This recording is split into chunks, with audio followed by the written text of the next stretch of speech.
Alright, we're back at it. 89 Toyota Land Cruiser FJ62, and we are replacing the fuel pressure regulator. We're going to replace the fuel pressure regulator, which is on the right side of your 3FE. You got a 12 mil and there's two 10 mil bolts, so it looks like just 3 bolts. Here's the new one.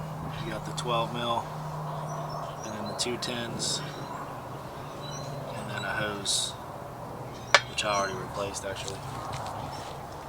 I'm going to get a couple rags to put underneath, because once you loosen everything up, a little bit of fuel is going to drop down.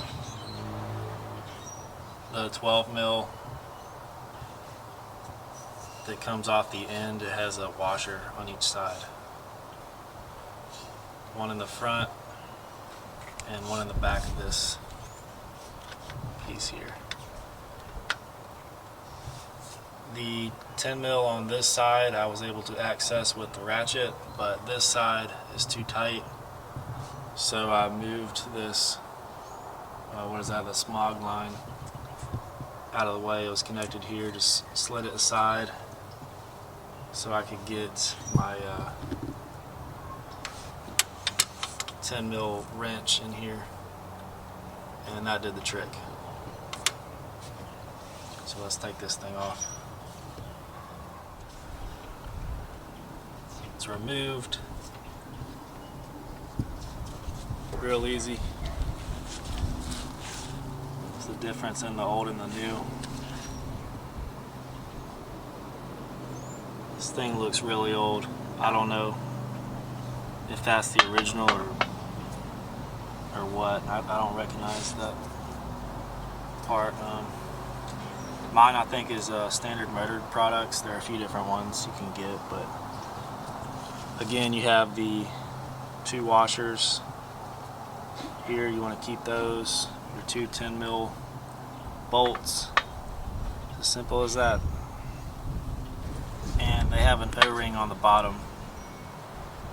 The Toyota manual says to just put a little bit of fuel around that new O-ring, and it's good enough.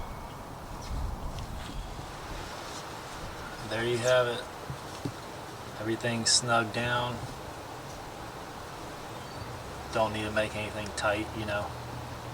Sort of like a spark plug, just snug it real good, and then a little extra turn there.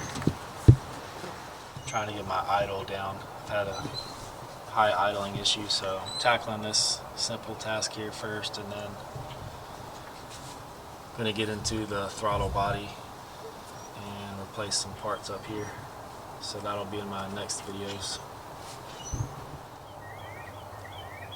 Last step, crank it, run it for a few minutes, and check it again. Make sure there are no leaks, and it looks like we're good. Right, Sky?